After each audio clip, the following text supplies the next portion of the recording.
essa ideia. É poder se aprofundar um pouco na ideia da excelência humana.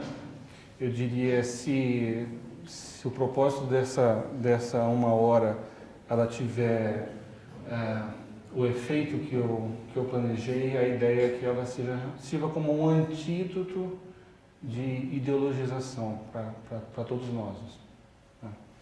Então, para começar hoje, uma breve reflexão. Se a gente sair por aí com o microfone na mão, uma câmera, perguntando para as pessoas na rua, o que você diz que é ética? Muito provavelmente a gente vai ter, enfim, algumas respostas mais divertidas, alguns vão achar que é o nome, sei lá, de algum cachorro, vai vir de tudo, mas eu tenho bastante certeza que boa parte das respostas elas vão tratar de uma ideia de que a ética se trata de um determinado limite de conduta humana. Assim, seria na visão comum aquela visão do que eu posso fazer, do que eu não devo fazer, das leis, do que é permitido, do que é proibido. Eles não estão errados. Mas essa ideia de uma ética proibitiva ou de uma ética que está debruçada sobre uma série de normas, ela é uma ideia bastante recente na história da humanidade. Ela tem mais ou menos 3, 4 séculos. Esta ideia de que para eu ter uma conduta ética, eu preciso primeiro ter um livro ou um manual que já tenha esgotado todas as possibilidades de condutas humanas, e eu vou abrir esse livro, eu vou ver o que é ético, o que é antiético.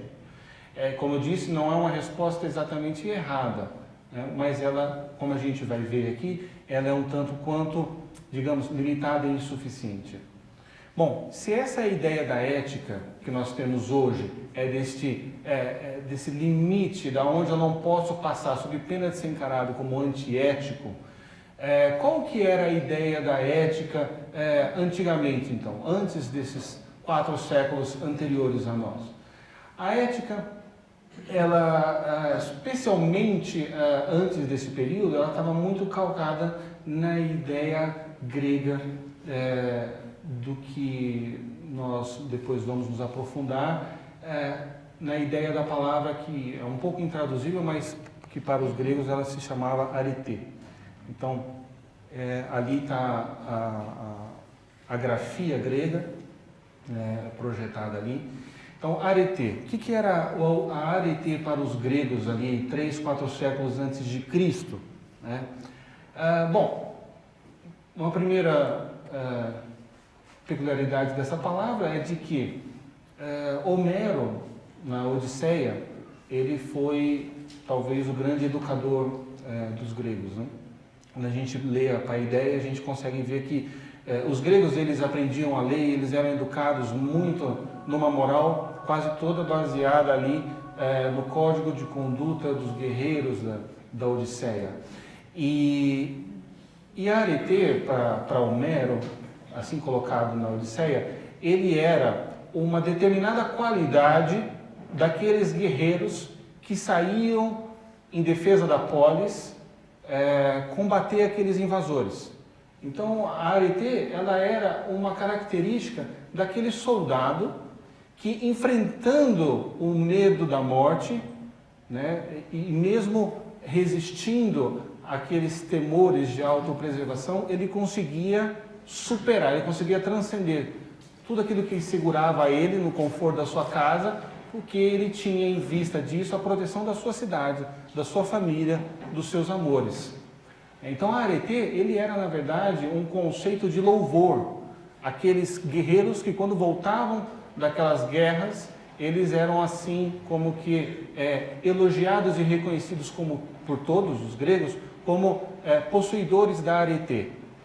Aos poucos, esse conceito da arete, ele começou a se flexibilizar e se tornar cada vez mais amplo, de modo que você vai ver menções da arete como esta qualidade que é própria dos guerreiros, também sendo direcionada a poetas, a senadores, autoridades. Então a arete, pouco a pouco, ela deixou de ser uma qualidade só dos guerreiros para se tornar aquela qualidade, aquela áurea de quem atingia uma determinada perfeição humana. Então era possível você atingir a arete escrevendo uma poesia perfeita, era possível você alcançar a arete fazendo uma oratória, uma retórica perfeita, e assim sucessivamente. Se vocês pegarem a definição de arete do Giovanni Reale, ele vai dizer que a arete, ela é um comportamento ou uma qualidade excelente daquilo que é próprio de cada coisa. Então, por exemplo, para a gente ser um pouco mais concreto, a arete de uma faca. O que é a arete de uma faca? É aquilo que é excelente dentro das características que fazem propriamente uma faca. Então, ou seja, a sua capacidade de cortar. Então, se eu tenho 3 facas na mesa, uma enferrujada, outra que não foi afiada e uma que parece uma katana de um samurai, qual dessas facas atingiu a sua arete? Essa que está perfeitamente afiada. Então, a arete, nesta definição do Giovanni Reale, ela é a característica mais excelente daquilo que é próprio de cada coisa.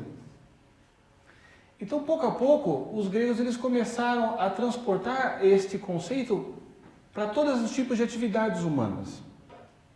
Então, se a gente pegasse essa mesma câmera, esse mesmo microfone e fosse em Atenas, 3, 4 séculos antes de Cristo, e perguntasse o que é arete para você, provavelmente eles diriam, é o melhor que eu posso fazer.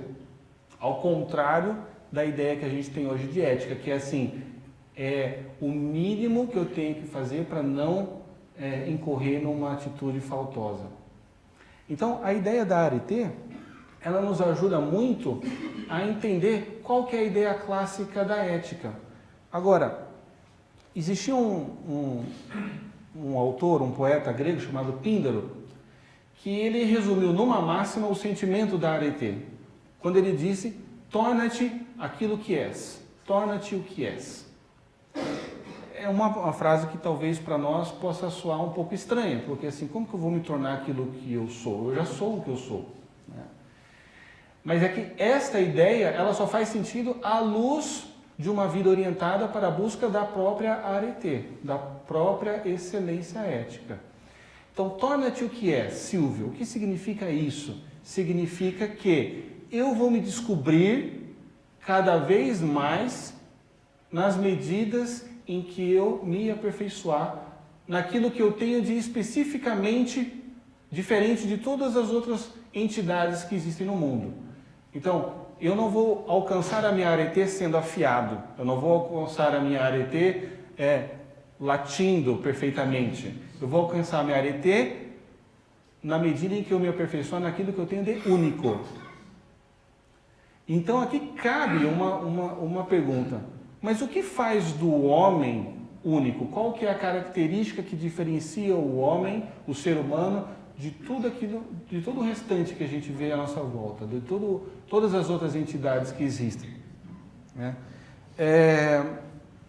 Platão, ele foi o primeiro filósofo que enxergou nas virtudes, né, que é basicamente a temática da palestra de hoje, um organismo vivo que trabalha conjuntamente para o aperfeiçoamento da conduta humana.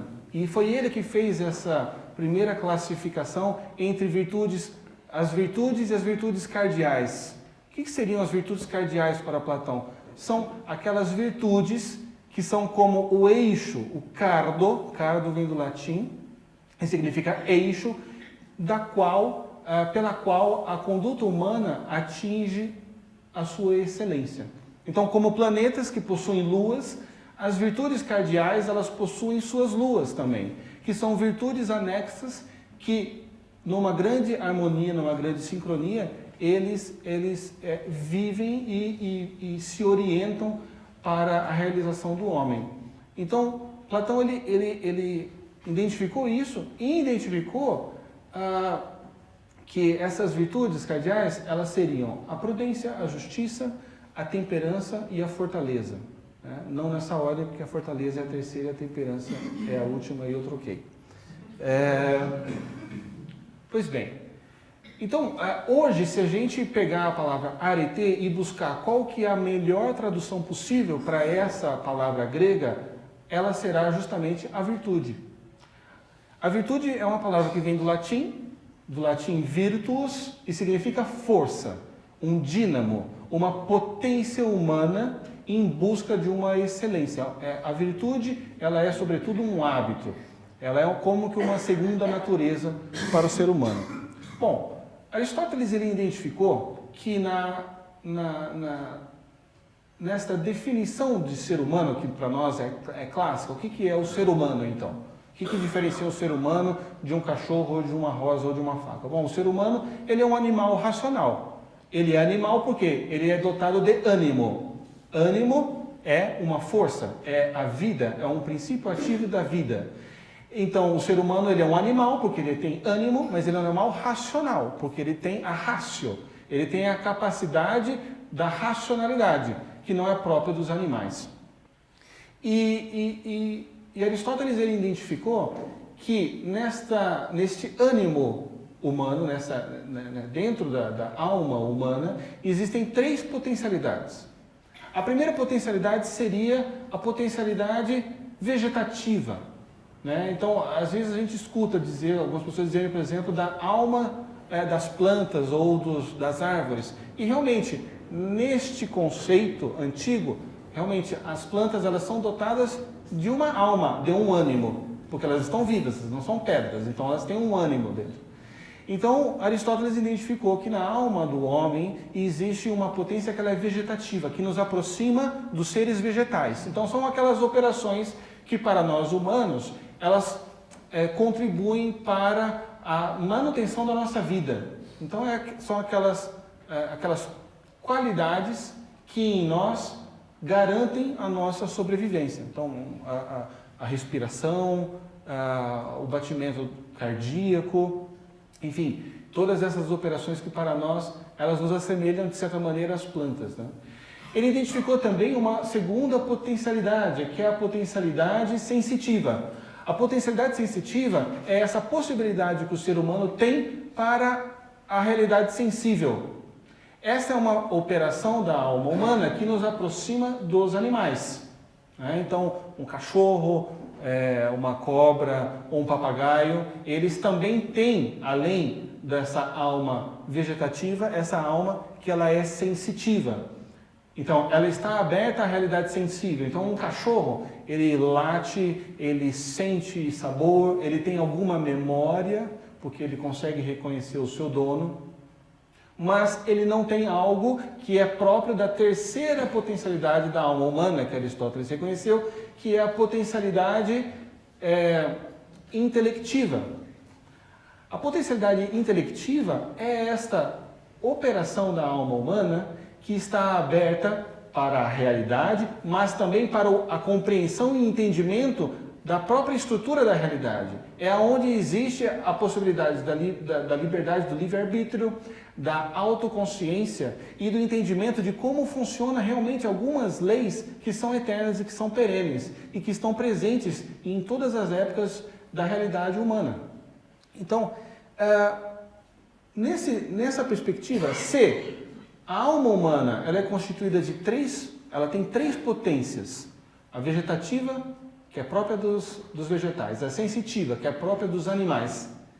Então, eu consigo entender como que eu posso me tornar aquilo que eu sou do Píndaro.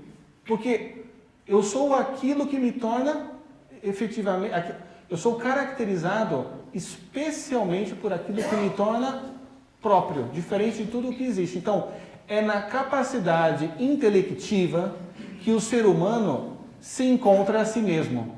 É onde nós nos tornamos propriamente animais racionais.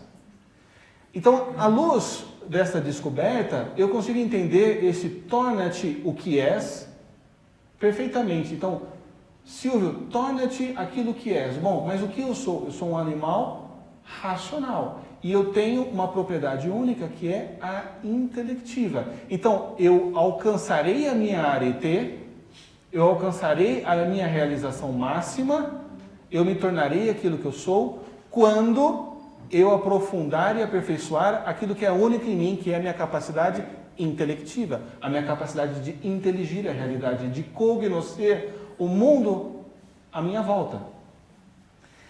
E eu estava conversando com os meus filhos alguns anos atrás, eu tinha ido para a França pela primeira vez, e aí, quando eu cheguei lá, eu fui numa boulangerie, não sei se é assim que fala, mas eu fui lá numa padoca lá na França e eu comi um croissant. E eu pensava que eu conhecia o croissant, até o momento em que eu comi um croissant francês. Quem come um croissant francês aí na França pela primeira vez, ele entende que na verdade ele não conhecia croissant de modo algum.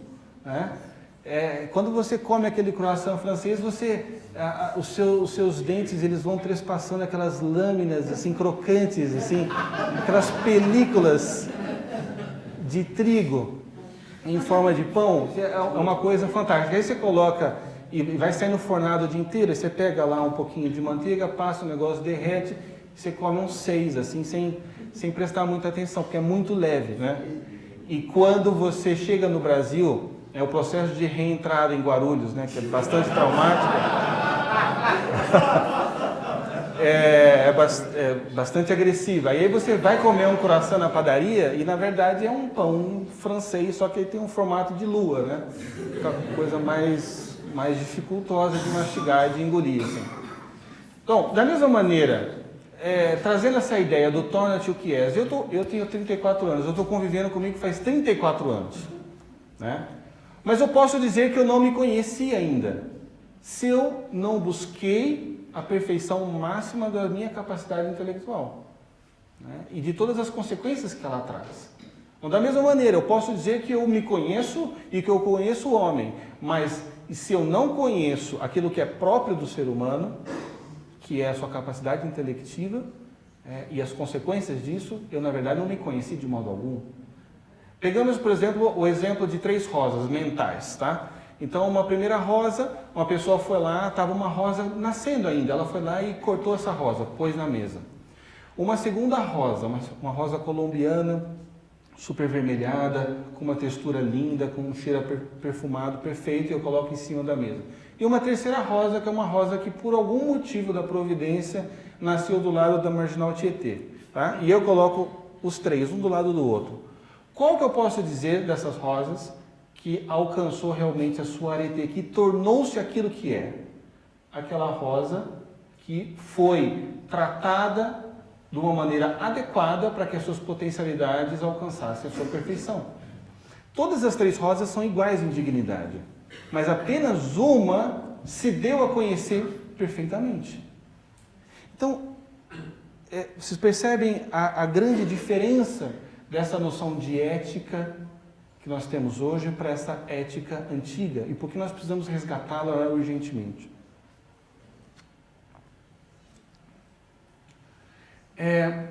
Pois bem, nós temos então essa capacidade intelectiva, essa operação da alma humana que nos torna propriamente humanos. E Aristóteles ele dissecou essa capacidade intelectiva humana em 3 características, é um mesmo intelecto, nós temos um único intelecto. Mas Aristóteles percebeu que esse intelecto humano ele age de 3 maneiras distintas. A primeira maneira, ela é um intelecto produtivo. Então, o que é o intelecto produtivo? Esta qualidade do intelecto humano que se dirige para a elaboração de bens que são extrínsecos à pessoa. Então, por exemplo, nós estamos agora no salão da Paróquia Santa Generosa, e isso aqui é o resultado do intelecto produtivo. Tá? Então, é o meu intelecto que, debruçado sobre uma planta baixa, com um compasso, um arquiteto do meu lado, vai elaborar meios, instrumentos e um planejamento para a construção, para a produção de um bem que é extrínseco à pessoa. Depois, a razão, ela pode ser também prática. O que é a razão prática? É a operação da alma que enxerga um bem futuro.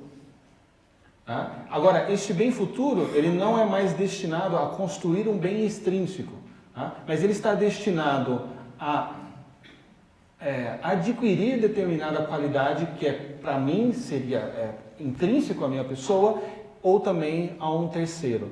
Então, a razão prática é esta razão dirigida para o alcance de um objetivo bom, de uma finalidade boa e que me dá os meios necessários, né, para chegar a este fim. E por fim, nós temos essa terceira potencialidade do intelecto humano, que é o intelecto teórico. O que é o intelecto teórico? É esta qualidade do intelecto humano, das três, a mais abstrata. É aquela que se apropria ou que volta-se para o objeto do estudo da realidade e das verdades que são eternas e perenes, as verdades necessárias. Então, é através do intelecto teórico que um homem consegue chegar à conclusão de que 2 mais 2 é 4, hoje, amanhã, ontem e sempre será. Ou de que a somatória dos ângulos internos de um triângulo sempre dará o mesmo resultado. Não importa por quem seja proferido. O todo sempre será maior do que as partes.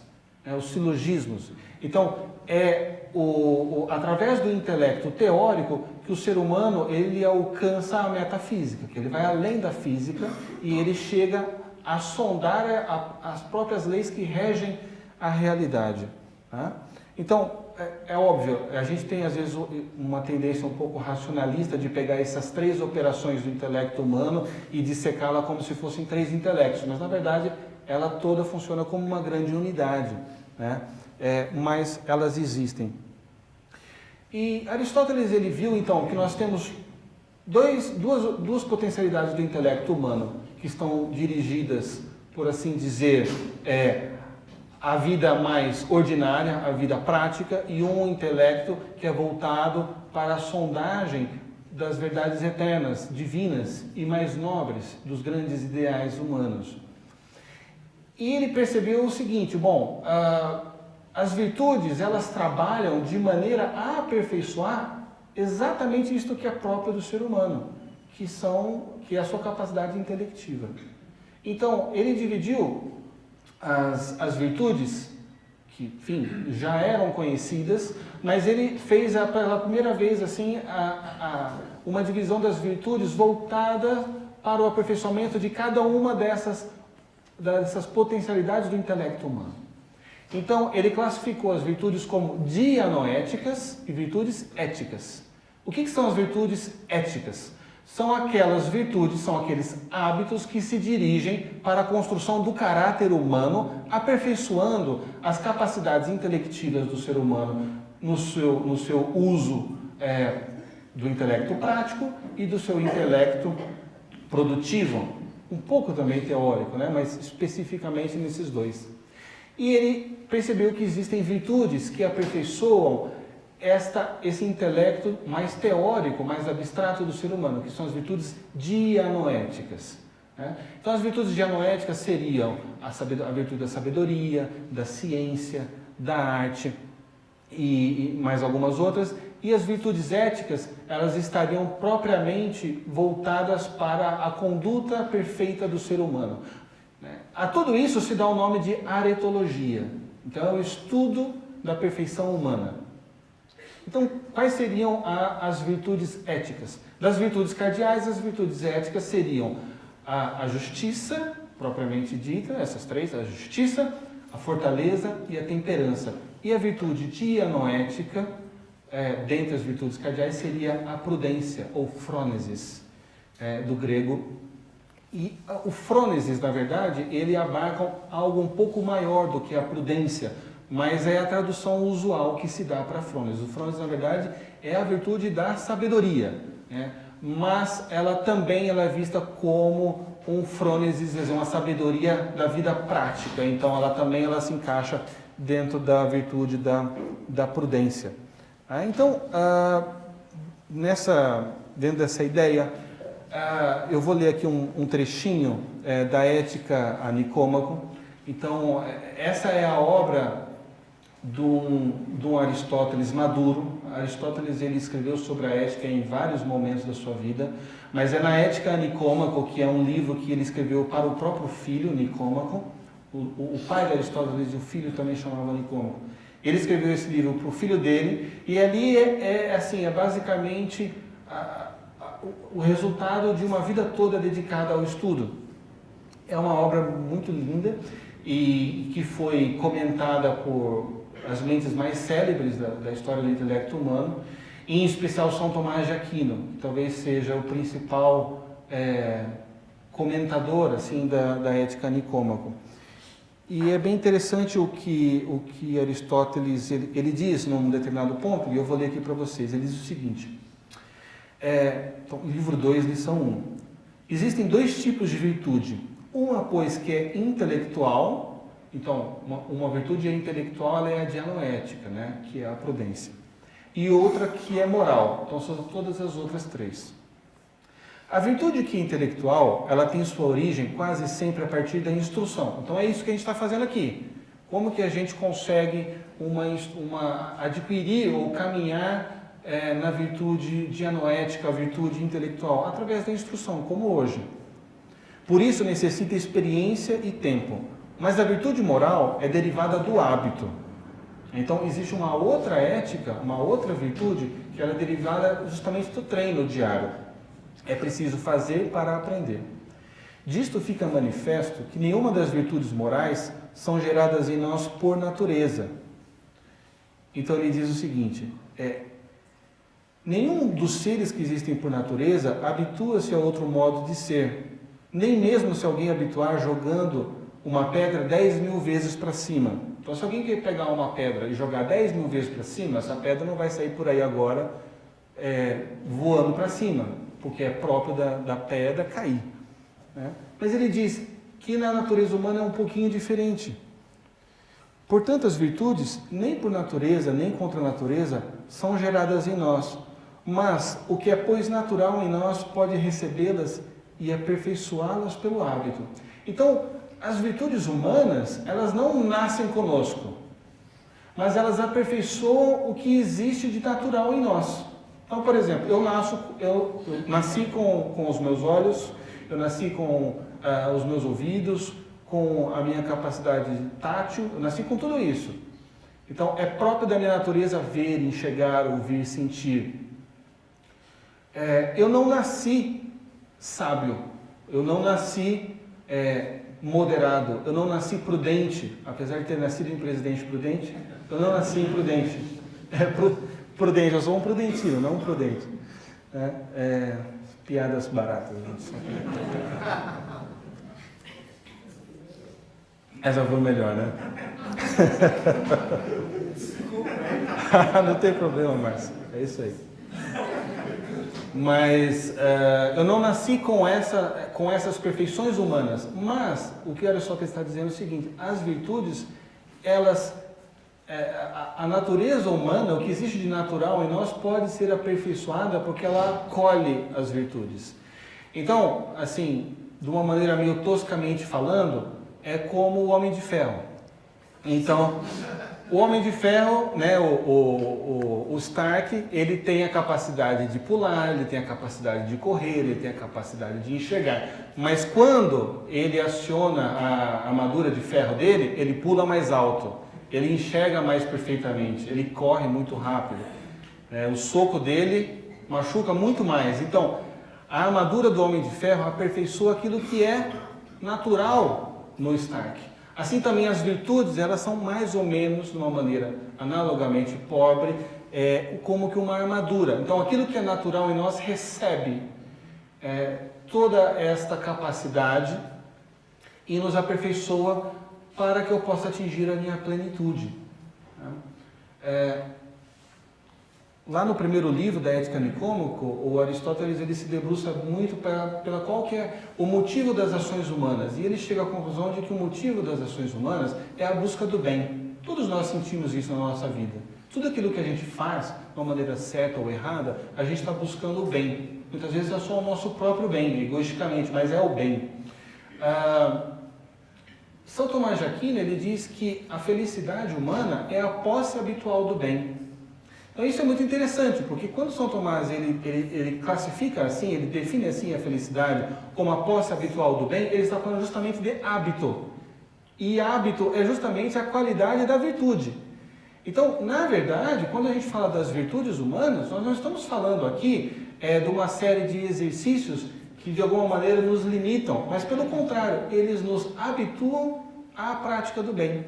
E, portanto, elas realmente têm a capacidade de nos treinar para a felicidade.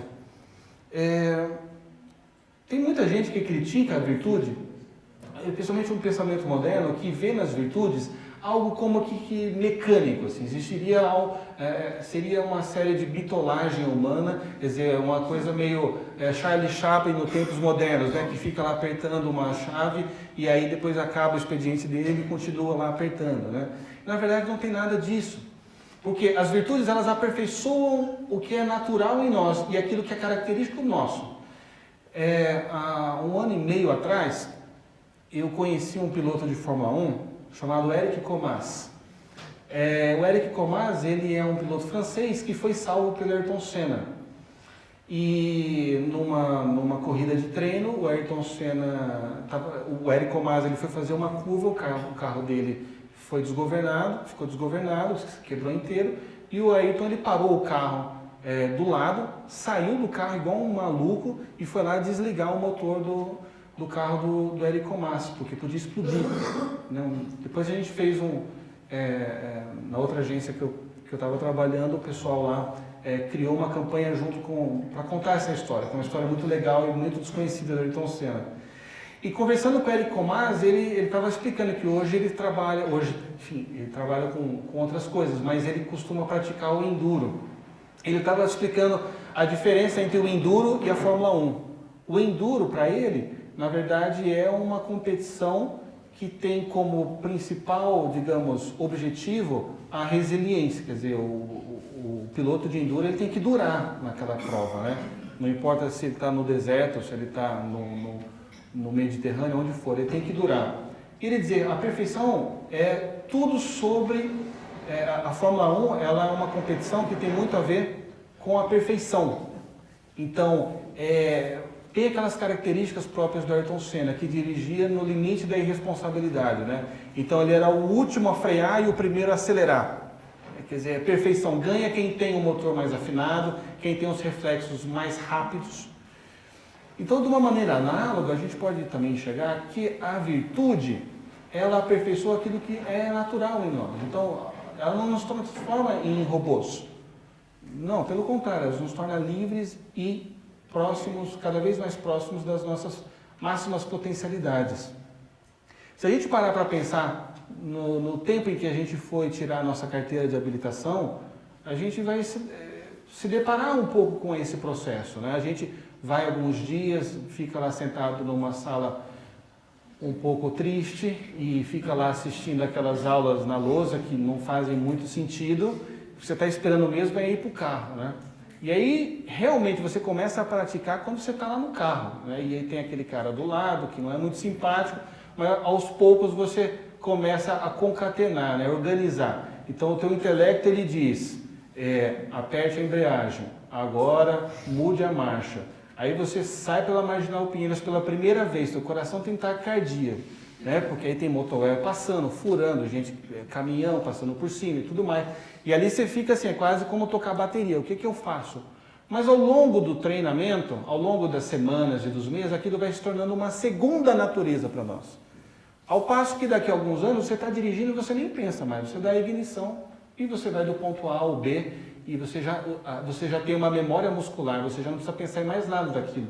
E você começa a tirar algumas finas, né, que às vezes as pessoas do teu lado podem até chorar um pouquinho, né, de medo. E não acontece nada, você não toma multa, talvez agora tome, mas usualmente você não tomaria multa, você não risca o carro, porque você foi se aperfeiçoando.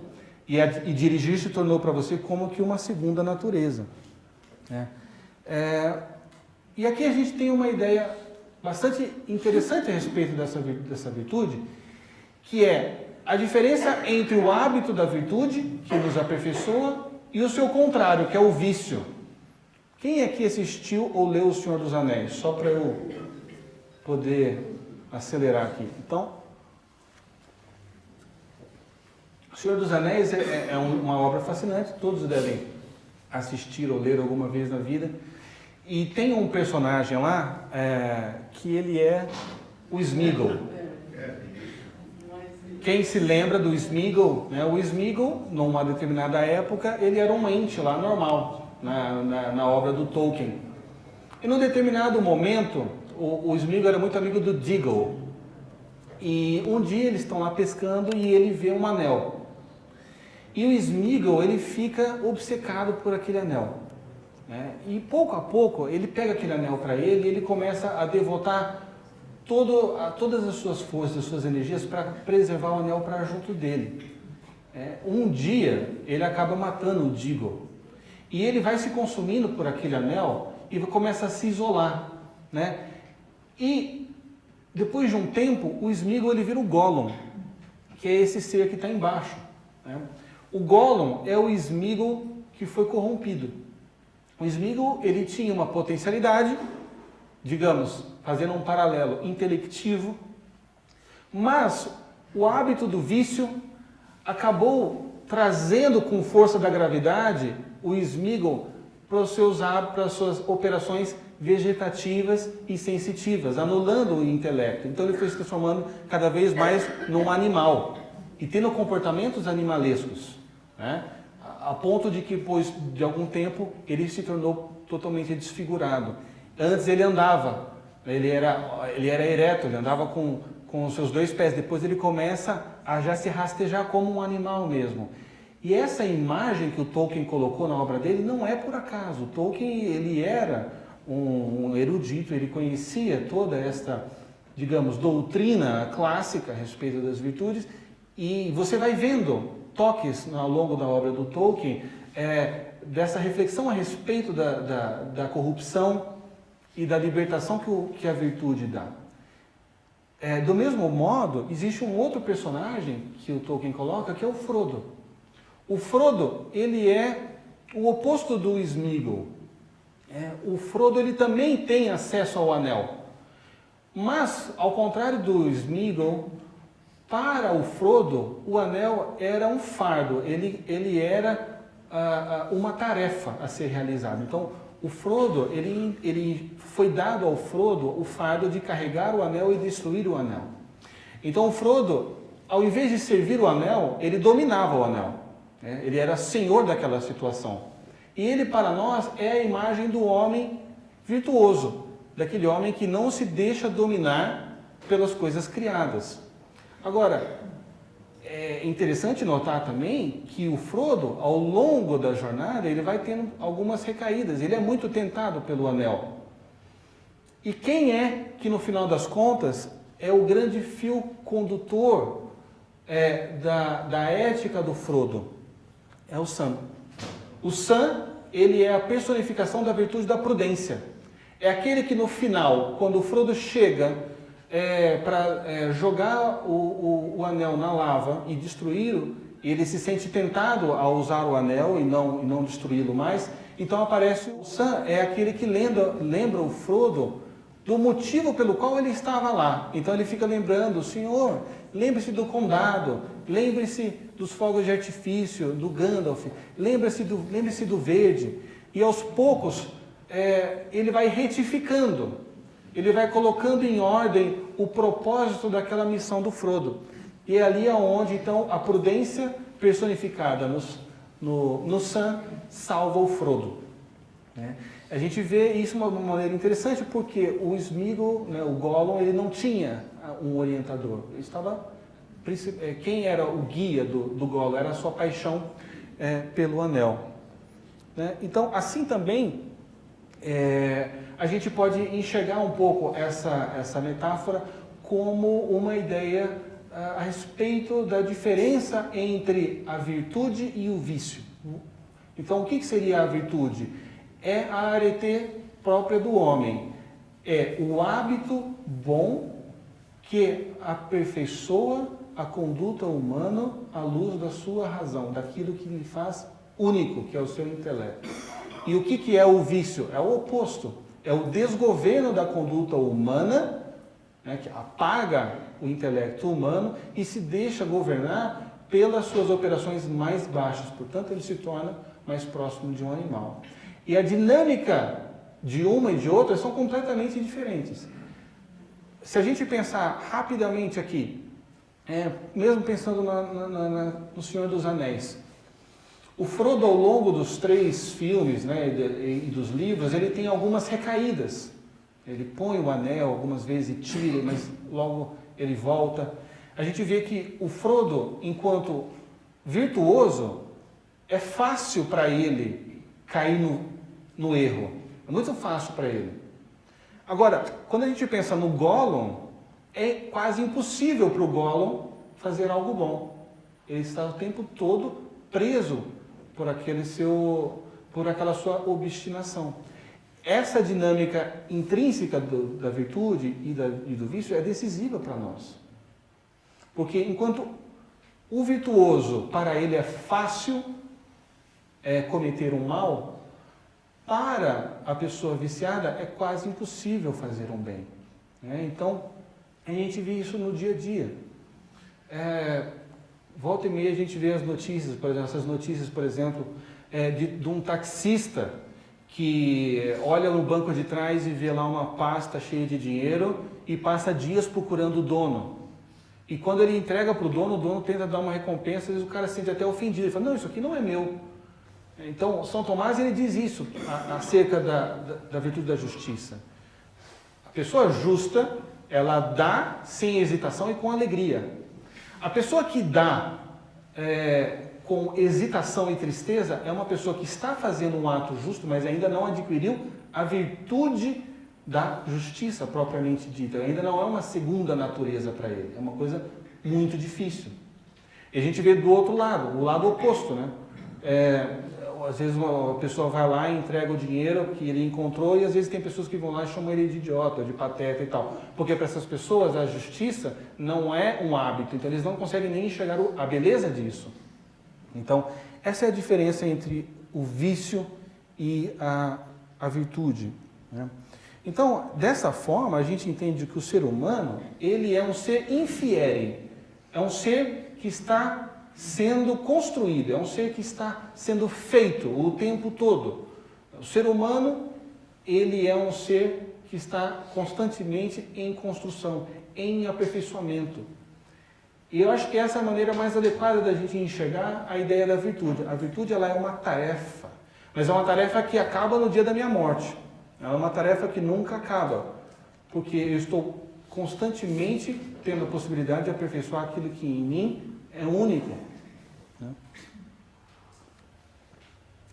Sendo assim, não é que a ética, a visão ética que nós temos hoje, que é uma visão puramente normativa, né? Então, eu sou publicitário, existe uma ética da publicidade, né? A pessoa é médica, tem a ética médica. Então, quer dizer, a gente tem uma visão muito baseada nesses manuais, né? A ética é um livro, é um código, é algo que eu tenho que cumprir à risca. Não é que isso seja errado, mas isso é insuficiente.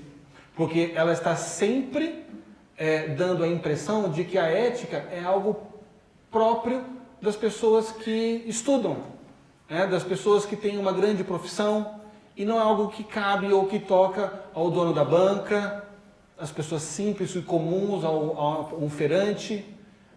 Não, na verdade, a ética ela implica a todos os seres que têm as potencialidades intelectivas. Todos os seres humanos, eles podem atingir o máximo de si mesmo e a sua excelência, cada um dentro das suas capacidades. Então, na verdade, a ética normativa, que é basicamente a ideia de ética que nós temos hoje, ela deve complementar, ela deve servir como complemento dessa ética da eretologia, da máxima capacidade da conduta do ser humano. Então, a ética normativa, ela deve ser encarada como assim, aquele último limite, uma condição limítrofe de preservação da dignidade humana. Eu sei que se eu passar dali, eu perdi as minhas características, as minhas qualidades que me fazem ser humano. Quer dizer, mas eu não posso entender uma vida ética como uma vida na beira do precipício o tempo todo, né? Estou no limite de uma grande queda o tempo todo. Isso não é uma vida ética. Isso é uma vida, infelizmente, nivelada nas suas mínimas potencialidades. Então aqui a gente começa, então vamos falar, bom, você já falou uma introdução de 46 minutos, vamos falar então das virtudes, vamos falar. Então qual que é a primeira virtude cardeal? A primeira virtude cardeal e a mais importante é a frônesis, ou a prudência. O que é a frônesis, ou a virtude da sabedoria prática? Ela é o hábito do bom juízo que informa as nossas eleições em vista de um bem. Então, ela é o hábito do bom juízo que informa no sentido duplo. Ela tanto abre para a realidade a minha ação, como ela dá a forma, ela informa, ela dá a medida da minha ação em vista da realização de um bem. Quem faz um ato de prudência é uma pessoa que tem uma reta intenção de fazer o bem, com uma reta intenção de ter um objetivo bom, mas que não abre mão do caminho percorrido entre A e B. Ou seja, um ato prudente é um ato bom nos seus princípios, nos seus meios e nos seus fins. Não basta eu querer dar uma boa faculdade para o meu filho, que é uma boa intenção e que é uma boa final realização, se eu não coloco meios bons para chegar nessa realização. Eu posso, então, colocar o meu filho numa boa faculdade, financeiramente falando, roubando, corrompendo, extorquindo, adulterando, fazendo um monte de coisas erradas. Então, o ato prudente é um ato preocupado na idoneidade de todo o trajeto, desde a intenção até a última realização deste ato. A prudência, ela tem um tripé. São três partes que tornam a prudência um ato sempre bom, que são a deliberação, a decisão e a ação.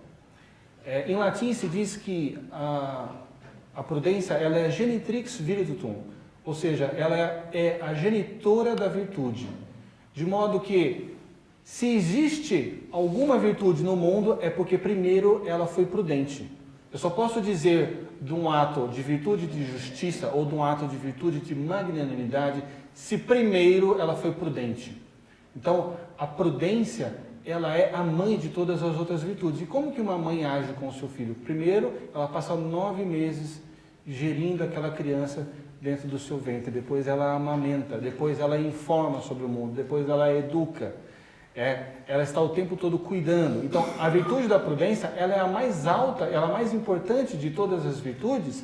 Por quê? Porque ela é a virtude que, através do meu intelecto teórico, ela informa os meus 2 intelectos mais da vida prática.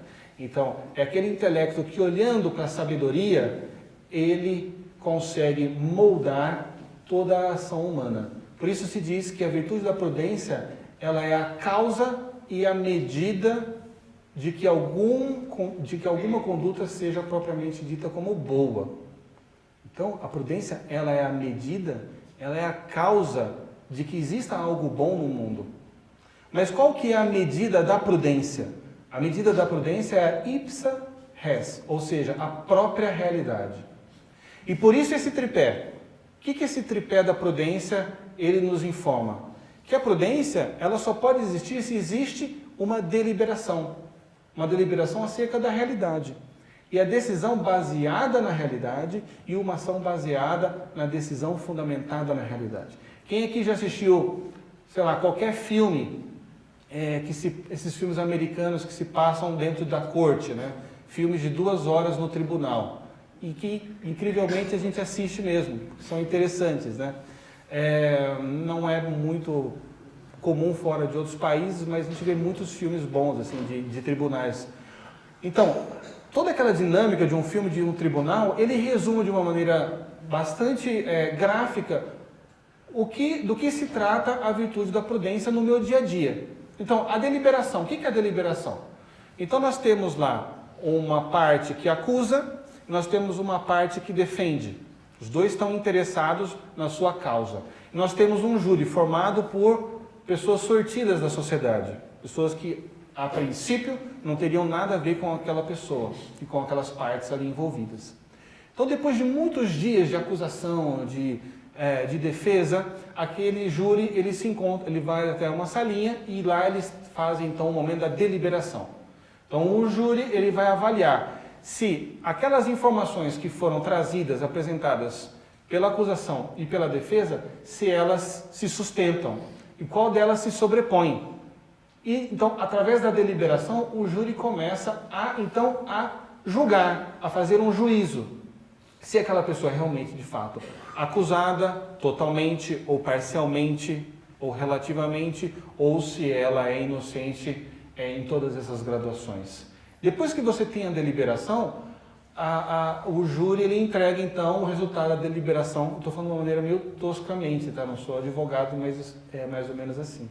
Então, a deliberação ela vai até o juiz. O juiz, na verdade, ele é a pessoa que vai aplicar a lei. Então, ele vai ler a deliberação e aí ele toma a decisão. A pessoa está culpada, está condenada ou ela é inocentada. E logo em seguida vem a ação. Policiais, prendam esse homem. Ou ele está inocentado. Festa e tal. É tudo muito rápido, né? Da decisão para a ação, a gente vê que não tem muito tempo. E com a virtude da prudência acontece exatamente da mesma maneira. Então, São Tomás de Aquino ele diz que, na realidade, uma pessoa prudente é uma pessoa que depois de tomar uma decisão em vista de um bem, ele não pode demorar para agir, porque de modo contrário ele seria um irresoluto. Seria uma pessoa que teria, na verdade, um vício de tomar a decisão e aí não acontece nada. Então, uma pessoa prudente é uma pessoa que delibera, ou seja, que investiga a realidade ao seu redor, não importa os dados que venham. Depois, a partir da organização desse caos, ele chega numa decisão e depois da decisão ele já tem um plano de ação. Ainda que essa ação não seja para agora, ele tem que ter em mente quando essa ação será realizada. Uma pessoa que age, o número 3, sem decidir, é um desavisado. Tem muita gente que faz isso, às vezes a gente faz mesmo. Sei lá, estou ali na fila da Lojas Americanas e eles fazem aquela fila para o caixa cercado de bombons, né? Eu acabei de comer, tomar um sorvete, eu estou lá, estou pegando lá um chocolate. Silvio, por que você está pegando esse chocolate? Você acabou de comer, você tomou um sorvete. Ah, não sei, eu nem decidi isso, só está na minha mão. Né? Então, isso é uma maneira de exemplificar. Assim, muitas vezes as pessoas elas agem sem nem saber por que elas estão fazendo aquilo. E isso pode ser num exemplo bobo, como esse que eu falei agora, ou pode ser, às vezes, até, a pessoa pode estar numa manifestação pedindo, sei lá, a queda ou proclamando um governante sem nem muito saber por que ele está ali. Essa pessoa seria uma pessoa imprudente, porque ela age sem ter tomado uma decisão. Ou a pessoa que toma uma decisão sem deliberar, né? A pessoa que entra no elevador do prédio, e aí o ascensorista pergunta assim, qual andar o senhor quer ir? Ele fala, qualquer um. Eu errei de prédio mesmo. Então, é uma pessoa que pulou o número 1, né? É um imprudente. Então, uma pessoa que delibera e não decide, imprudente. A pessoa que decide e não age é imprudente. Qualquer coisa bagunçada fora dessa ordem, o cara é imprudente. Pronto.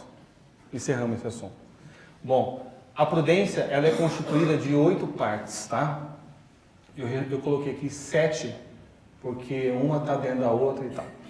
Enfim, a primeira parte da prudência, eu trouxe os slides aqui também, porque como Aristóteles e tal, eles vão dissecando os assuntos e tem um monte de subtópicos, e às vezes tem gente que quer anotar, achei que facilitaria. Então, a primeira parte da prudência, para a gente realmente saber concretamente como eu posso ser uma pessoa que adquiriu a segunda natureza da perfeição da prudência na sua vida. Uma pessoa prudente, uma pessoa sábia na sua conduta no dia a dia, em casa, no trabalho, na padaria, em qualquer lugar. Então, a primeira parte para eu contemplar aquele tripé é a memória do passado. A memória do passado é uma parte muito simples da prudência. Ela parte da constatação de que quando nós nascemos o mundo já existia. Tem um quadrinho da Mafalda bem engraçado, porque ela está conversando com a mãe dela e fala assim: mãe, o mundo existia antes de eu nascer? Aí a mãe, claro, Mafalda, mas para quê? É um pouco isso, assim, né? Tem um monte de gente que realmente, às vezes a gente se esquece mesmo de vasculhar o passado, né? A memória do passado é uma parte fundamental para um ato prudente. A gente viu isso no 7-1 da Alemanha. O que a Alemanha fez, né? Ela assistiu todos os videotapes dos Jogos do Brasil. Então ela consegue, através da memória do passado, evitar erros que já foram cometidos e aproveitar descobertas que já foram feitas. Então, através da memória do passado, você não está fadado a ter que recomeçar toda vez do zero. Você não precisa reinventar a roda, né? Então, uma pessoa prudente, ela investiga o passado. Depois, é uma pessoa que tem inteligência do presente. A inteligência do presente, ela é aquela operação da prudência que analisa objetivamente do que nós estamos tratando. Se aquilo é bom, se aquilo é mal, se aquilo é lícito, se aquilo é ilícito. Agora, talvez isso para muitos seja um problema, porque no mundo relativista, onde tudo vale, como é que eu posso ter presente o que é um ato inteligente? Então, por isso eu trouxe aqui os princípios do direito natural. Isso aqui não é algo próprio de nenhuma religião, mas é uma conquista da humanidade que existiu em expressões diversas, mas com essências parecidas em todas as épocas, em todos os povos humanos. O que diz os princípios do direito natural? O primeiro, bonum faciendum, o bem deve ser feito. Então, é um princípio do direito natural. Segundo, nemine ladere, não lesar a ninguém. Então está fácil, fazer o bem, evitar o mal. Depois, sum quic tribuere, dar a cada um o que é seu, que é um princípio também da justiça. Honeste vivere, viver honestamente, e a regra de ouro, que é fazer ao próximo aquilo que nós esperamos também receber de volta. Quer dizer, eu vou tratar uma pessoa da maneira que eu gostaria de ser tratado. Então, tendo claro os princípios do direito natural, eu consigo ter a inteligência do presente e fazer algum juízo a respeito da matéria que eu estou tratando. Depois, a terceira parte da prudência é a docilidade, a capacidade de ouvir os outros, né? A capacidade de ouvir os outros, ela também está intrinsecamente ligada à experiência do passado. Por exemplo, consultar uma pessoa mais velha do que eu, né? E ouvir o que ela tem a dizer a respeito daquele assunto que eu estou buscando alcançar, ou me aprofundar, né? Então, a capacidade de ser dócil, ela é algo que tem se perdido, infelizmente, muito na nossa época. Quando a gente olha, por exemplo, as escolas transformadas em centros de treinamento de guerrilheiros, praticamente, né? Todos ocupados, pessoal, quer dizer, não existe mais uma possibilidade, não existe mais um meio sadio para se aprender, apenas para se exigir, apenas para protestar. Então, a docilidade, ela também é uma parte da prudência fundamental. Aquela pessoa que não quer errar, ela escuta os outros. E escuta de preferência pessoas mais inteligentes do que ela, porque não é escutar qualquer um. Sagacidade. A sagacidade é a qualidade da prontidão. Então, a pessoa que ela é vigilante. Hoje em dia, no mundo corporativo, se diz sagacidade aquela pessoa proativa. Então, a pessoa que está vendo que alguém da equipe está precisando de alguma coisa, ele não espera alguém pedir, ele vai lá e faz, ele vai lá e ajuda. Eu estou vendo que, por exemplo, no meu campo de publicidade, né? Sei lá, o meu cliente, ele lançou um produto e a gente não falou nada a respeito daquilo, então eu vou lá, vou propor uma campanha e vou apresentar para esse cliente proativamente. Então isso é de alguma maneira, sagaz. O sagaz é a pessoa que está sempre pronta para agir bem. Agora, a sagacidade também ela não é do dia para a noite, é preciso treinamento. Então, uma pessoa sagaz é, sobretudo, uma pessoa disponível ao outro. Uma pessoa autocentrada dificilmente será sagaz. A providência, outra parte da prudência. A providência, ela parece muito previdência. O que é a previdência? É quando a gente abre uma conta e faz uma previdência privada. Eu estou pensando num bem futuro e colocando os meios adequados para alcançar aquele objetivo futuro. Então, a providência é justamente isso. Se eu quero alcançar este bem, que está sendo deliberado pela minha prudência, então eu preciso também providenciar todos os meios para isso.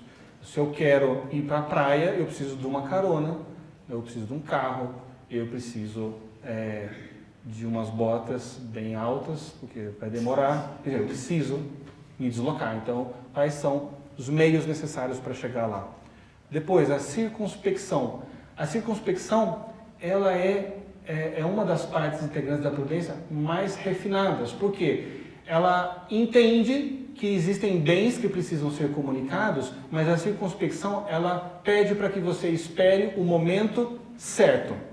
Às vezes você tem uma excelente notícia para contar para alguém, mas essa pessoa acabou de perder um ente querido na família. Você não vai no velório contar isso para a pessoa, né? Fala assim, olha, desculpa, eu sei que eu estou no velório aqui, mas é que eu vou promover você na segunda-feira, você vai ganhar um aumento e tal. Então, o circunspecto, ele entende que ele tem um bem para comunicar, mas ele espera o momento oportuno, né?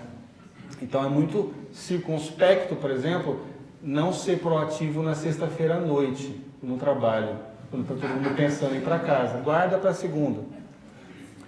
E a última parte da prudência é, curiosamente, a mais associada com a prudência. Quando a gente pergunta para as pessoas, o que você acha que é prudência? A prudência é ter cautela, né? É, sei lá, não pôr o pé pelas mãos e tal. E, na verdade, dá essa impressão de que a prudência é uma virtude bastante inoperante. Quando, na verdade, a virtude da prudência é, de todas as virtudes, a mais operativa de todas. Todas as partes integrantes da prudência me levam a agir bem. Mas a cautela, de fato, é uma das partes da prudência. E a cautela, ela é este hábito de olhar longe e prever os percalços possíveis que possam impedir o êxito da minha empreitada. Então, todos nós somos cautelosos quando, antes de pegar o carro e ir para a praia, eu vou e faço uma revisão antes. Nem que seja no meu mecânico de confiança e tal, não precisa ser autorizada, que é muito caro. Mas eu faço ali uma revisão. Então, a cautela é diminuir as possibilidades de que eventos externos afetem o sucesso da tua empreitada. E com isso, a gente chega a esta definição de São Tomás de Aquino. O que é a prudência? É a recta ratio agibilum, que é a reta razão no agir. E eu coloquei aqui uma imagem de um decantador, porque essas 7 partes da conduta prudente, ela serve como que um purificador das nossas ações. Se eu percorro todas essas etapas na hora de tomar uma decisão, eu tenho certeza de que lá no produto final vai sair um ato bom, purificado de todas as possíveis impurezas ao longo do caminho. Tem uma obra que a gente vai ver ao longo aqui dessa conversa, que é esta obra do Rafael, no Vaticano, numa sala chamada Stanza della Segnatura. É uma mini capela sistina. E ele dedicou alguma das partes dessa sala para retratar as 4 virtudes cardeais. Do lado esquerdo a gente tem a justiça, e do lado direito a gente tem mais alta a prudência, do lado esquerdo a fortaleza, do lado direito a temperança. E o Rafael ele era neoplatônico nesse período renascentista. Então, ele não integrou as 4 virtudes cardeais, porque para os neoplatônicos a justiça ela é mais alta do que a prudência. Tá?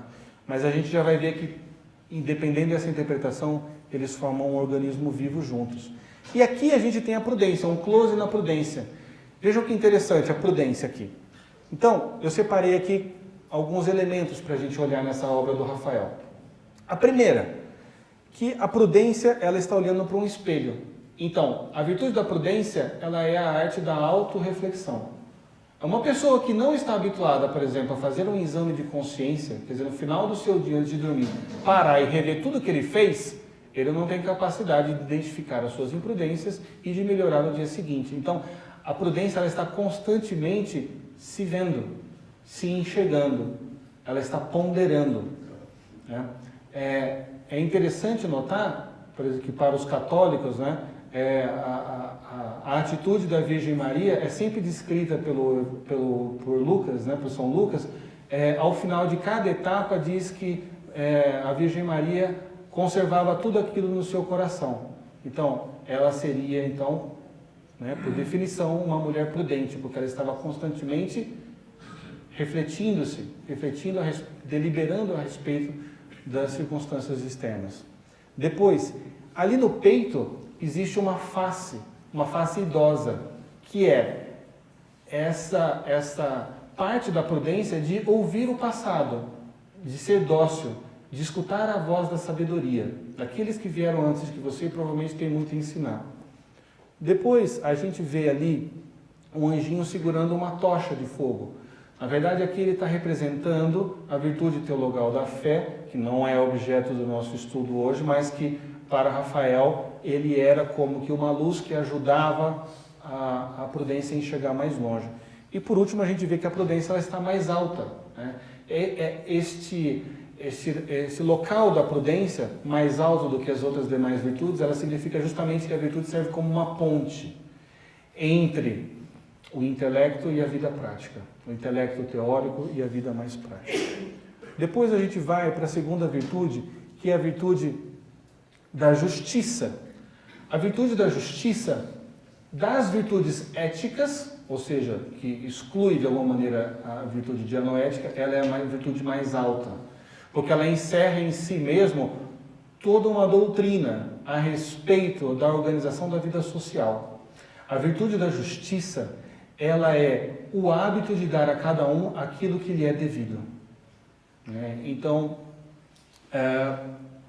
a virtude da justiça é este hábito de identificar aquilo que não é meu, que é do outro, e que a ele eu devo oferecer, mesmo que esteja na minha posse ou que esteja nas minhas condições de dar. Então, a virtude da justiça, ela é a virtude que em muitas religiões ela é identificada como o ideal de santidade. Então, existem, por exemplo, na religião católica se chama São José, o pai de Jesus, de o justo. Então, o justo é o santo. Por quê? Porque a realização da justiça é a realização do bem máximo humano. Uma vez que a prudência, ela é uma virtude que ela está voltada para a perfeição do próprio indivíduo que pratica a prudência. Mas a justiça não. A justiça ela está ordenada para o outro. Por isso a justiça é uma virtude muito difícil de alcançar. Porque ela é uma virtude segunda. Ela é uma virtude que ela é consequência de uma prudência anterior. Como a gente viu agora há pouco, a virtude da prudência está muito identificada com aquele processo do tribunal, que é onde acontece a justiça. Então a justiça, ela depende muito da prudência, ela depende muito da deliberação, da decisão e da ação. A justiça, ela se divide, em muitas subpartes, subcategorias. Não vai dar tempo de falar de tudo isso, porque ela é muito extensa. Na verdade, é da virtude da justiça que sai todo o ordenamento jurídico do direito romano, da civilização, que construiu basicamente a civilização ocidental. Na época do Júlio César, se uma pessoa quisesse ficar rica, bastava ela matar o rico. Pronto, matei o rico, agora tudo que é seu é meu. Hoje não. Se eu mato o Rodrigo, eu não fico com o dinheiro do Rodrigo. É muito dinheiro que ele tem. Mas que não adianta matar ele, porque o dinheiro dele agora está no banco, então está protegido.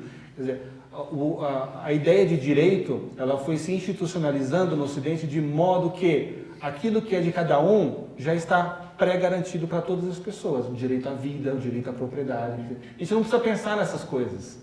Deu um trabalhão danado de chegar nessas institucionalizações da virtude da justiça. Né? Mas o fato é que o bem propriamente humano, ele está identificado com o justo. Se a gente for olhar, a causa das grandes desgraças da humanidade, ela se dá pela injustiça. Né? E, pior ainda, pela tentativa de reconquista daquele equilíbrio original. Então, a pessoa que se sente lesada, injustiçada, ela vai e tenta fazer justiça com as próprias mãos, e aí a coisa vira um círculo vicioso. Então, a justiça realmente é uma virtude fundamental para qualquer pessoa. Eu fui no banheiro agora aqui, antes de começar aqui, e está lá um avisozinho. Lembre-se que depois vem alguém, né? Então, dê a descarga, tudo direitinho. Isso é virtude da justiça, gente. Por quê? Eu tenho que pensar naquilo que é devido a todas as outras pessoas que vão usar isso, a pessoa que vai limpar. Todos os dias eu passo pela ponte estaiada, né? Essa ponte cartão postal do Kassab lá. E, bom, eu tenho uma tentação enorme de ser injusto e pegar ali a via reservada para ambulâncias e tal, né? Vulgarmente chamada de acostamento, né? Que é super rápido, né? Mas todas as vezes que eu vou fazer isso eu me lembro, Silvio, mas isso é muito injusto. É injusto com quem? Com o sujeito que está dentro de uma ambulância, potencialmente, que precisa disso aqui livre. Então, a justiça não é só tratar os iguais de maneira igual, mas tratar os desiguais de maneira desigual também. Isso é justiça também. Existe uma pessoa muito douta que faz um exemplo que eu gosto muito, que ele diz o seguinte, por exemplo, numa família, você tem lá 4 pessoas, tem o pai, a mãe e 2 filhos, todos estão com fome, mas o pai trabalhou o dia inteiro, e é só o pai que trabalha fora de casa. Então, qual o pedaço maior do bife? Está dedicado para quem? Para o pai. Porque eu preciso tratar o desigual de maneira desigual. Ele trabalha, ele que se cansa mais, no dia seguinte ele precisa estar de pé para trabalhar. Então, nesse ponto a gente vai aqui aprofundar rapidinho sobre duas características da justiça. A primeira, a justiça, aquelas pessoas ou aquelas entidades que são desiguais a nós. Então, a primeira que São Tomás de Aquino coloca é a religio. Existe algo que é devido a Deus, que me criou, e que eu devo de volta a Ele, de alguma maneira. É claro que falar sobre pagar dívidas a Deus é uma coisa complicada, porque se uma vez que Ele me colocou no mundo, tudo que eu tenho, de alguma maneira, saiu da mão dele, é como comprar um presente, né, para minha esposa usando o cartão de crédito dela, né? Então, na verdade, todas as vezes que eu estou dando alguma coisa para Deus, eu estou dando alguma coisa que já é dele antes de ser minha, né? Mas existe, de fato, uma virtude identificada como a virtude da religiosidade. Dar a Deus aquilo que é dele. Né? E até Jesus coloca, né? Dar a Deus o que é de Deus e a César o que é de César. Tratar os desiguais de maneira desigual e dar a cada um o que lhe é devido. Existe um vício nesta virtude da religião, que é a superstição. Que é não dar a Deus aquilo que lhe é devido. Eu pegar o Santo Antônio, colocar de ponta cabeça e chafundar lá num balde de água, pobre Santo Antônio. Depois, a pietas, que é a virtude anexa da justiça, da piedade para com os pais e para com o próprio país. Quer dizer, eu entrei na existência, mas antes de mim tinha alguém cuidando de mim. Então eu contraio um débito para com os meus pais imediatamente na hora que eu venho à existência. Eu nunca vou conseguir pagar. Mas existe uma virtude própria que busca essa compensação, que é através do respeito, do acolhimento, não colocar o seu pai quando ele está velhinho, com Alzheimer, na casa de descanso, né, também chamada de asilo, e deixar ele lá apodrecendo, sem assistência, sem nada. Isso é uma falta da virtude da piedade. E para com o país também. Todos temos uma dívida. Por exemplo, eu não inventei o português, né? Quando eu nasci já estava tudo pronto, a gramática estava pronta, tinha uma literatura extensa pronta. Eu tenho uma dívida impagável para com os fundadores do meu país também. E daí nasce a virtude do patriotismo. Depois, uma outra virtude, aos que são diferentes, a observância, que hoje em dia está muito em desuso. Também é compreensível, que o reverenciamento adequado àquelas pessoas que assumem responsabilidades que são maiores do que as minhas. Por exemplo, a reverência adequada a um chefe de Estado, né, a um governante, a uma autoridade qualquer. Essa pessoa, ela trabalha para o bem comum, então eu devo a ela, pelo menos, né, um mínimo de reverência, uma roupa adequada e tal. Depois, nós temos uma série de virtudes anexas a esse campo da justiça que trata direto daqueles que são iguais a nós. A primeira virtude anexa neste campo é a virtude do respeito. Então, o que é o respeito?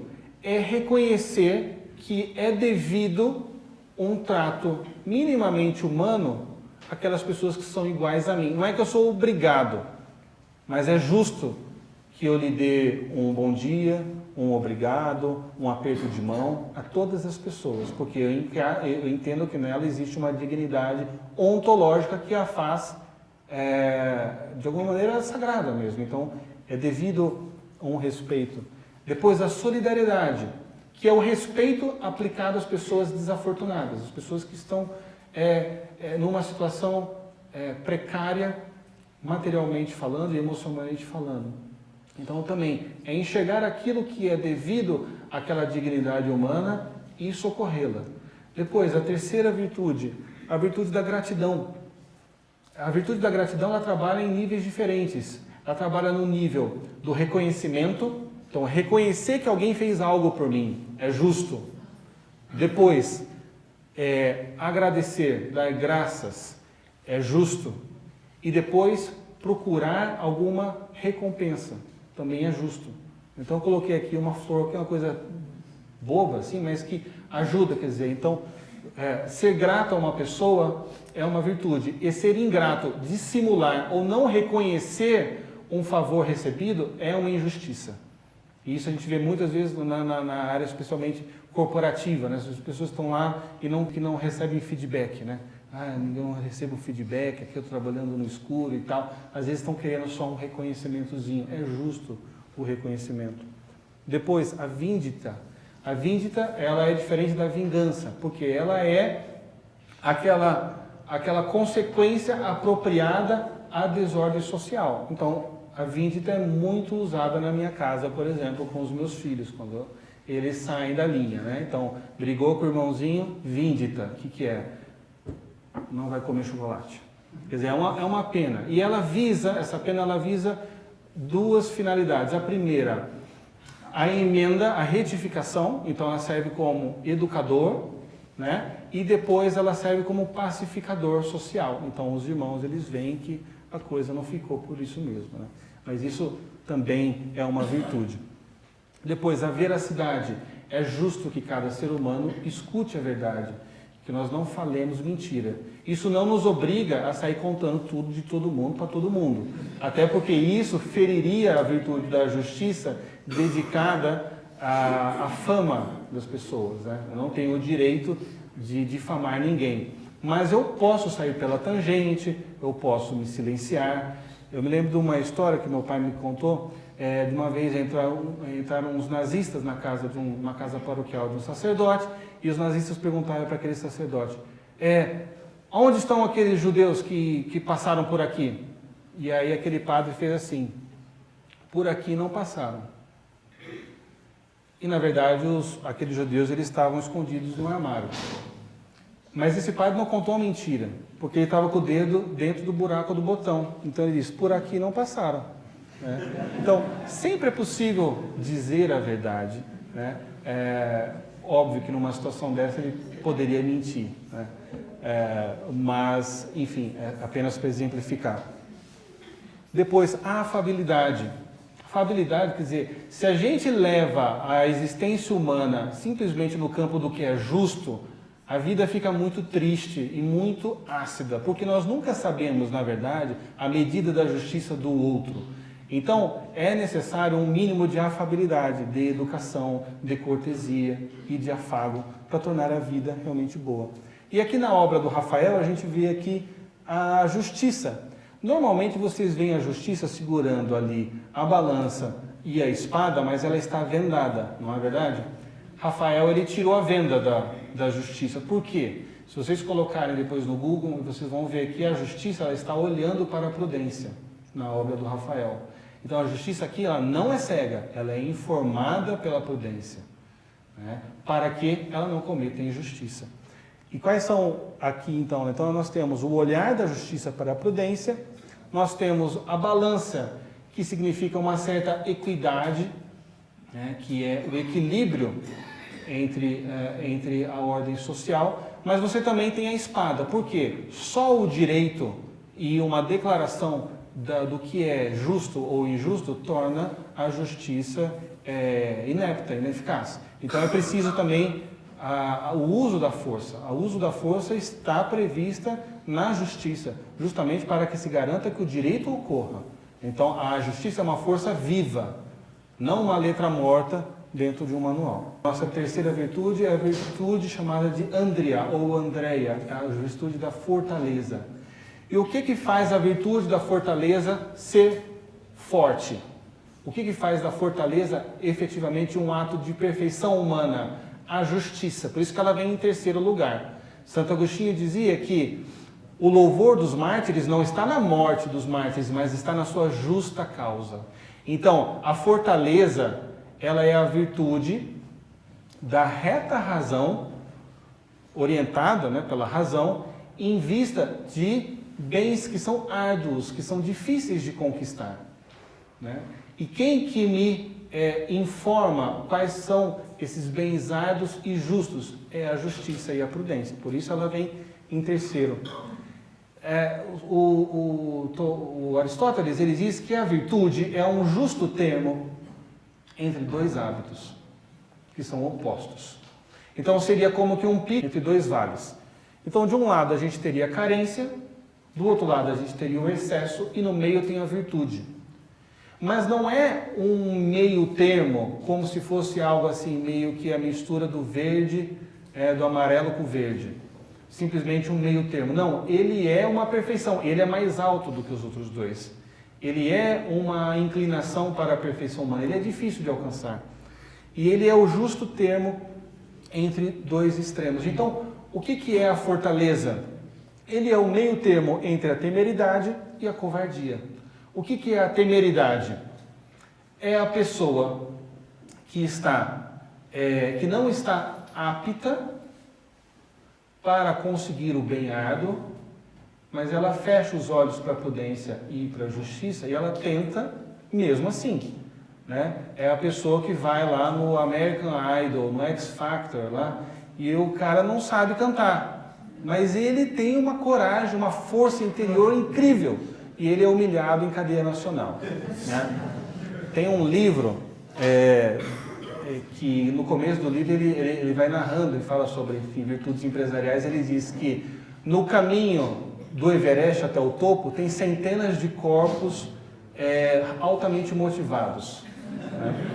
Então a temeridade é esse problema dessa hiperbólica autoestima sem a verdadeira aptidão. É a pessoa que muitas vezes ama o perigo porque ama o perigo, sem uma justa causa. O que é a covardia? É o contrário, é a pessoa que tem a aptidão, mas não faz, ele tem medo. A fortaleza ela tem duas características. A primeira, a pericola agrede, que é enfrentar o perigo.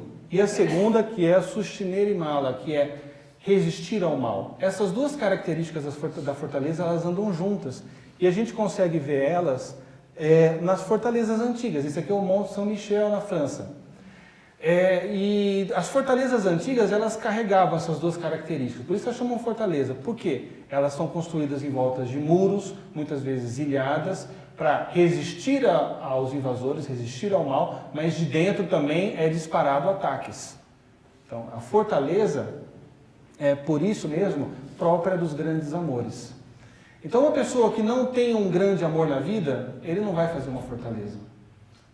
Ele não vai colocar nada dentro dessa fortaleza, ele nem vai construir uma fortaleza. Uma pessoa que não ama a sua família, a sua esposa, seus filhos, ele não coloca os seus filhos e sua esposa no meio, no centro da sua vida e constrói um muro para protegê-los, né? E faz de tudo para conservar esse amor. Então a fortaleza, ela precisa de uma justa causa, mas também de um grande amor.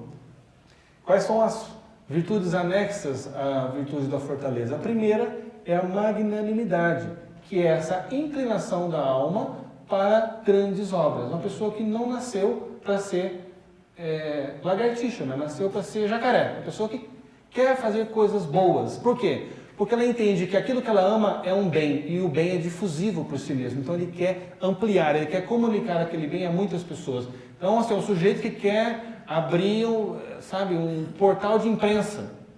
A pessoa que não sabe nem como vai começar. Eu quero abrir um canal de TV, não sei como, mas eu preciso fazer isso. Eu tenho as aptidões e tenho os meios para conseguir isso, então eu conheço gente, eu vou atrás disso. Um exemplo. A segunda, a magnificência. Essa é uma virtude anexa que diz respeito às riquezas que nós temos e que muitas vezes nós guardamos com alguma mesquinhez. A magnificência, ela orienta que a minha conduta seja de liberalidade para com as minhas riquezas em situações de grande dignidade. Então, por exemplo, vou casar. Bom, tá bom, vou ter que gastar um pouquinho a mais aqui, vai. Vou gastar um tanto a mais, vou alugar um terno melhorzinho, vou trocar o sapato. É meu casamento, vai, tá bom, eu vou fazer isso, né? Ou sei lá, aniversário de 100 anos da avó. Não, vou comprar um presente, eu vou lá, eu vou escovar o dente, vou estar bonito para isso.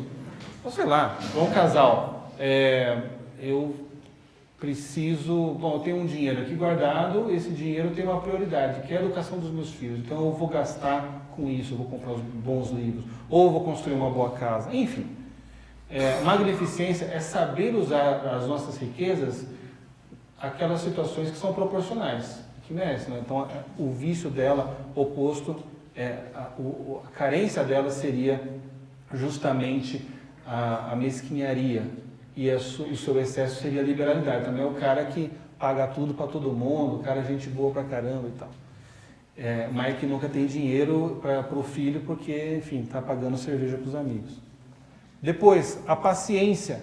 A paciência é uma virtude anexa da fortaleza, porque ela dá musculatura para a vontade diante de uma finalidade árdua de se alcançar. Né? Então, aqui a moça que está fazendo ali um tear, está fazendo um tapete, por exemplo. Né? É preciso paciência. Qualquer boa obra grande que vale a pena, ela precisa de paciência. Paciência é a arte de saber sofrer a demora do tempo e o alcance do sucesso. Depois, a longanimidade. Eu coloquei uns binóculos aqui. A pessoa que tem a virtude da longanimidade, ela está habituada a enxergar lá na frente e não desanimar. Então, é o ânimo que não se desaponta com a distância do seu objetivo. Bem, eu preciso conquistar esse objetivo, vai levar 10 anos. Vai levar 10 anos para eu, sei lá, fazer um partido político que vale a pena no Brasil. Não tem importância, eu vou fazer, porque isso é bom, mas vai me exigir isso. Ou eu preciso de 5 anos para, sei lá, para juntar os meios para começar esse empreendimento. Não, mas eu vou fazer isso, sem me desanimar.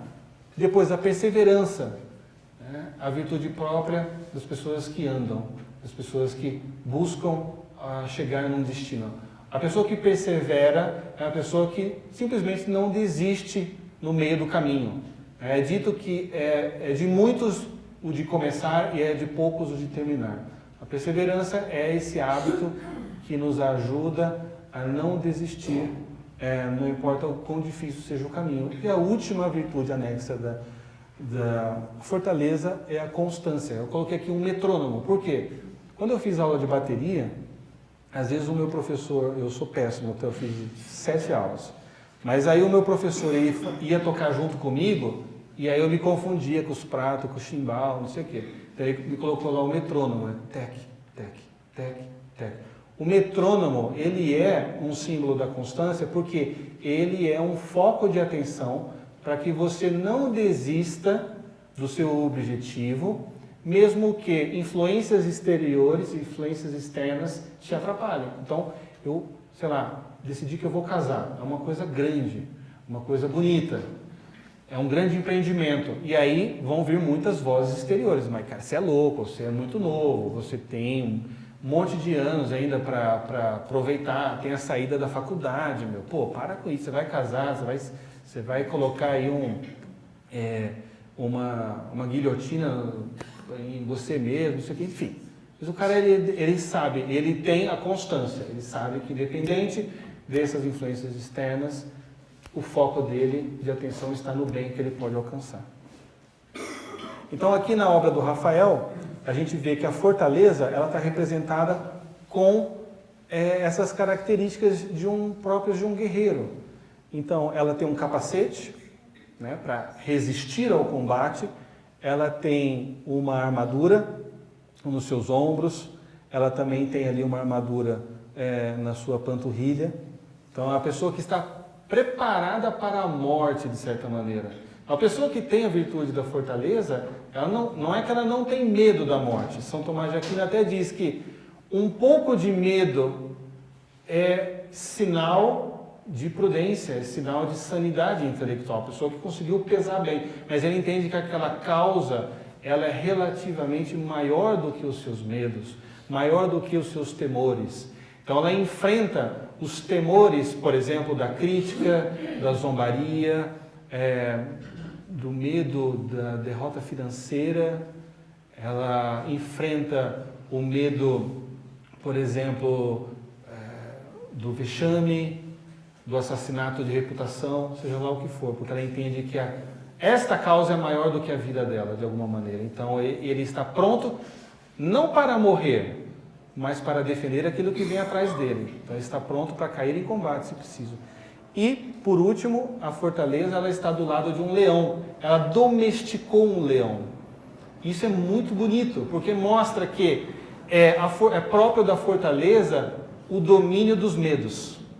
Então, todo mundo aqui tem medo, ou teria medo, e seria bom que tivesse medo de um leão, né? Mas aqui Rafael pintou o leão como que um animal domesticado pela fortaleza. A fortaleza agora não tem mais medo dela. E aqui eu coloco a foto do meu avô, o Euclides. Eu não conheci o meu avô Euclides, mas eu conheci uma história do meu avô Euclides quando eu era criança, que traz de uma maneira muito prática essa beleza da virtude da fortaleza para as pessoas comuns como nós.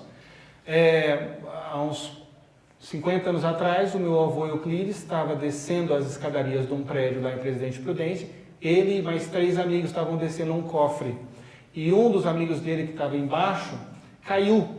Para o cofre não cair em cima desse amigo do meu avô, ele fez uma força tremenda, que quebrou uma vértebra, não machucou o seu amigo, mas o meu avô ficou se rastejando por uns 5, 6 anos depois. Curiosamente, eu liguei para o meu pai ontem só para lembrar da história, e meu pai estava contando um detalhe pitoresco. Que o meu avô, ele queria se aposentar por invalidez, a empresa não estava querendo. Aí o meu avô escreveu uma carta de punho para o presidente Juscelino Kubitschek, falando que tinha acontecido aquilo, e ele queria ser aposentado por invalidez, estava se arrastando. E o Juscelino Kubitschek, então, aposentou o meu avô e respondeu também para o meu avô uma cartinha, né? Mas eu comentava com meu pai, eu vou contar isso lá porque aquilo foi um ato de fortaleza.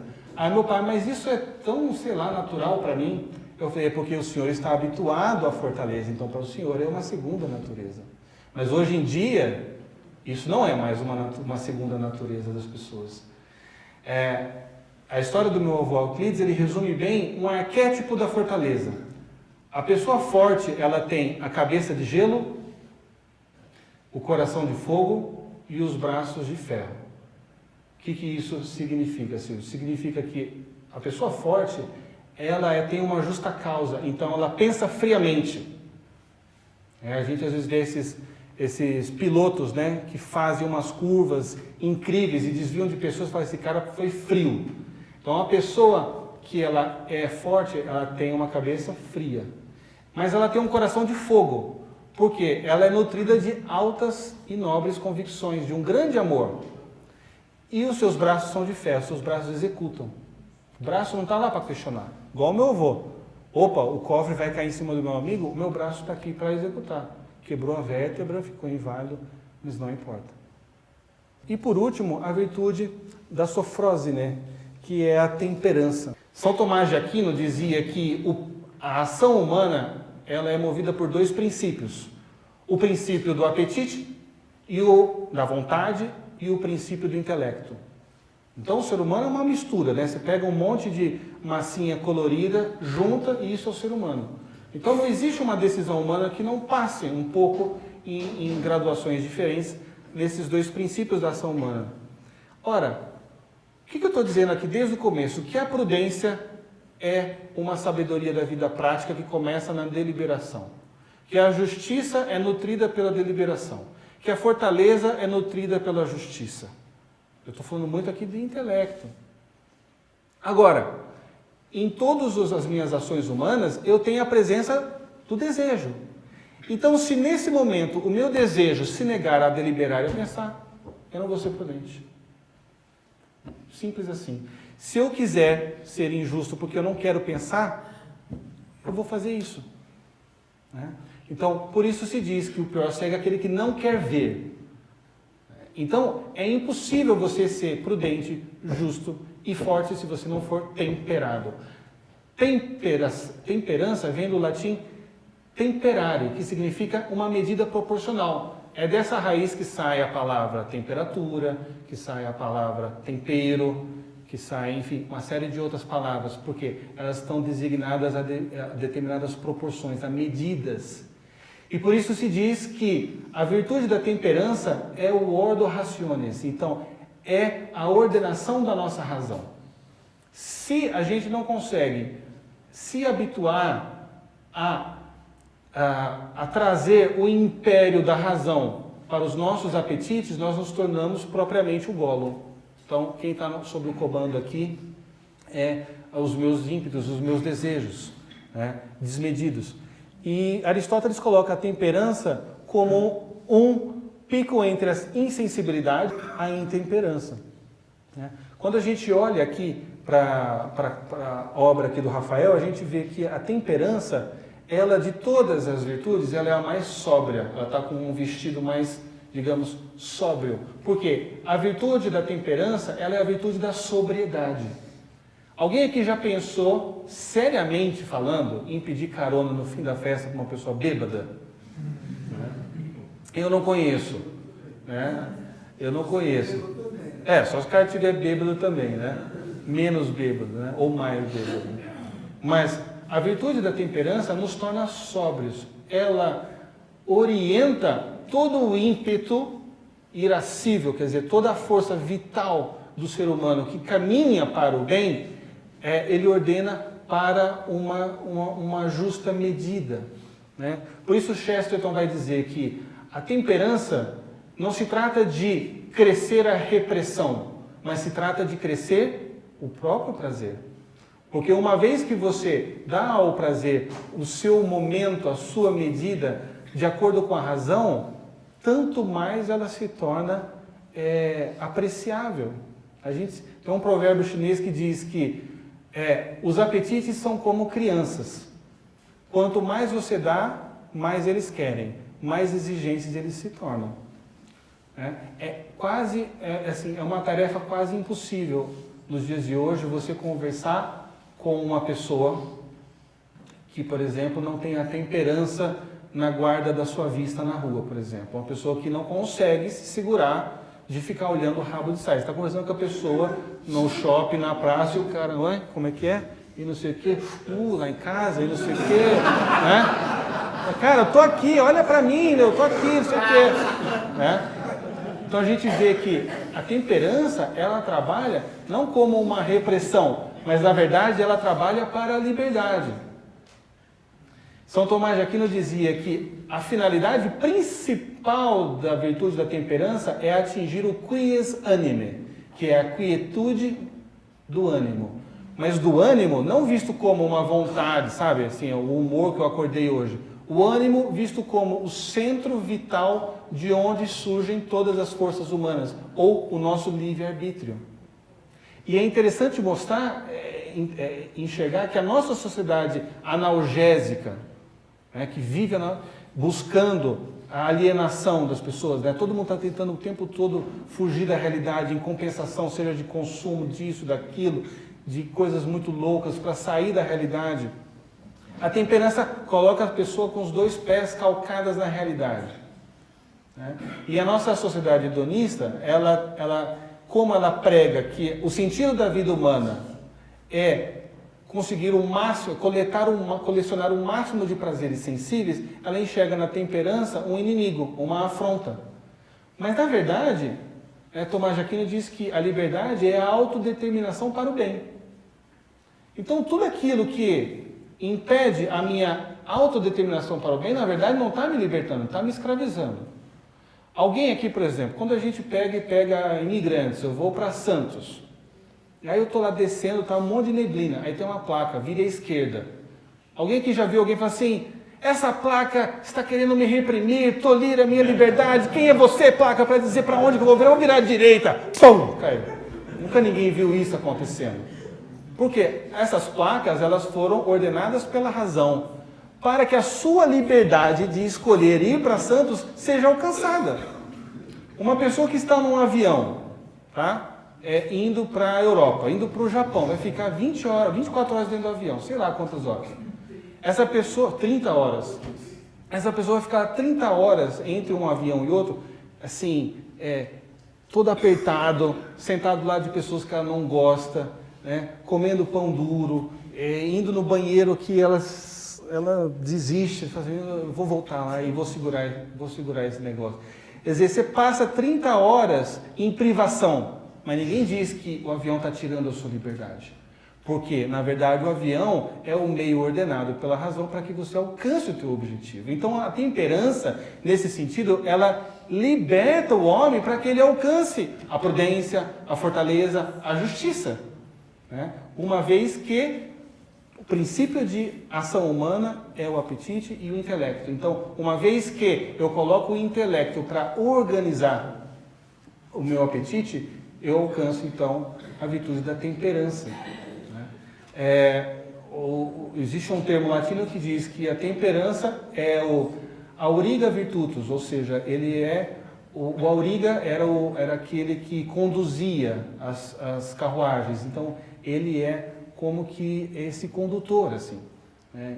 Ele não é efetivamente um ato justo, um ato prudente, mas sem ele todos os outros ficam cancelados. E por isso que aqui, na obra de Rafael, essa pessoa ela está sóbria e ela está segurando uma rédea, né? Então é justamente isso. Nós temos um apetite dentro de nós que é um ânimo, que é uma força boa, maravilhosa. São Tomás de Aquino dizia que Deus colocou prazeres incríveis naquelas atividades que são necessárias para a conservação da vida humana. Por isso comer, beber, dormir, ter relação sexual são os prazeres mais altos que a gente tem nessa vida, porque eles são necessários para a conservação do indivíduo e da espécie. Mas, se esses prazeres que foram anexados como meios de autoconservação, eles se tornam um fim em si mesmo, então nós nos tornamos desgovernados. Eu me torno guloso, eu me torno alcoólatra, eu me torno um preguiçoso, eu me torno uma pessoa luxuriosa. Então, a temperança não é que ela vai ser uma camisa de força, ela é uma rédea. O que a rédea faz? Ela conduz, ela orienta a força do animal para alcançar o seu bem máximo, né? Então é isso. Eu espero que vocês tenham aproveitado alguma coisa, um monte de coisa que eu falei. A gente, sei lá, faz alguma pausa aqui para algumas perguntas para quem quiser. E eu agradeço de coração por vocês terem ficado. Obrigado.